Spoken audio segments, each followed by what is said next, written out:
алмада чогулган зыянкечтер бар. Дитифос менен нокс борону сөзсүз түрдө пайдаланыңыздар. Себеби 1 гектар бакты дарылап койсо болот мына экөө менен. Ошон үчүн ол экөөн бирдей кошуп чачсаңыздар, сиздер ооруну да жок кыласыздар, зыянкечти да жок кыласыздар.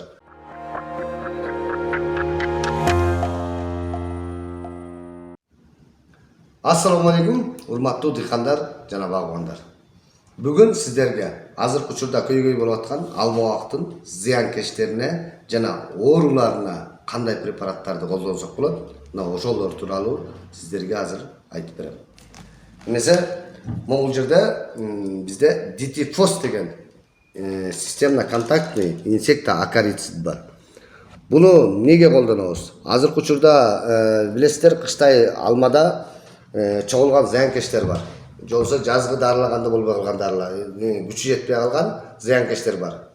Бул өсүмдүктө болгон алма абактардагы щитовкаларга, баягыңыздар билесиздер, щитовка эң көйгөйлүү нерсе. Цикада, алманы жеүүчү плодожоркалар бар, жалбыракты бирок коюучу тля дегендер бар.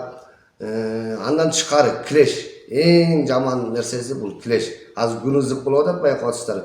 Күн ызыкта клеш алмага бат жабышат дагы соогун сорсулат. Алманын чоңоюусун жок кылып таштайт. Плодожорканын зыяндуулугу бул азыркы учурда алма жуму эмеде жаңылыкта болгон учурда зыянкеч кирет дагы алманын ичин полностью жеп салат. Жараксыз алма болот, сапатынын низкий болуп калат да. Ошон үчүн мына ушул дарылар азыр чачылат. Анан муну менен биргеликте дагы бир дарыбыз бар.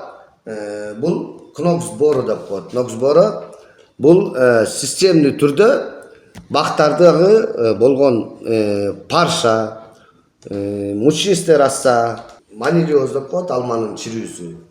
Мына ушуга окшогон дагы көп ооруларды жок кылат. Ошондуктан 0,2 азыр.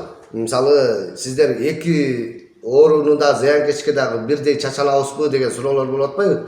Ошон үчүн 0,2 бирдей кошуп чачсаңыздар, сиздер ооруну да жок кыласыздар, зыянкечти да жок кыласыздар.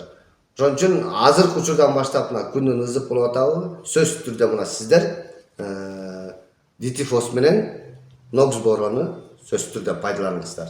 Анан биз эми муну көптөр суроо берет, кандай дозада кошсок деп.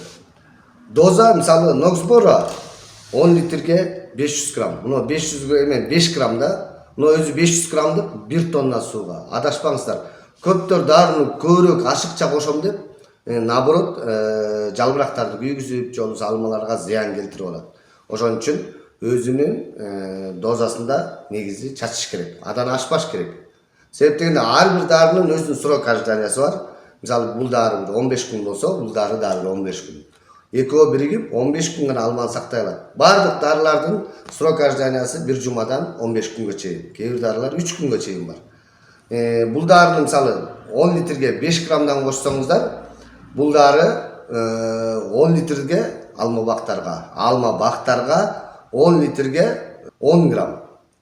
Муну 1 литр 1 тонна сууга жетет. Демек 1 гектар бакты дарылап койсо болот мына экөө менен. Көрүңүздөр кандай экономичный.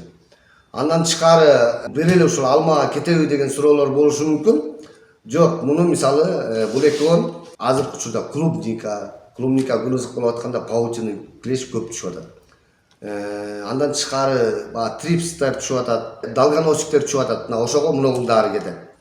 Клубника, малина жана башка көп немелер. Булар болсо, ошол клубникадагы пиренаспороз, стаспороз жана башка дагы өзүнө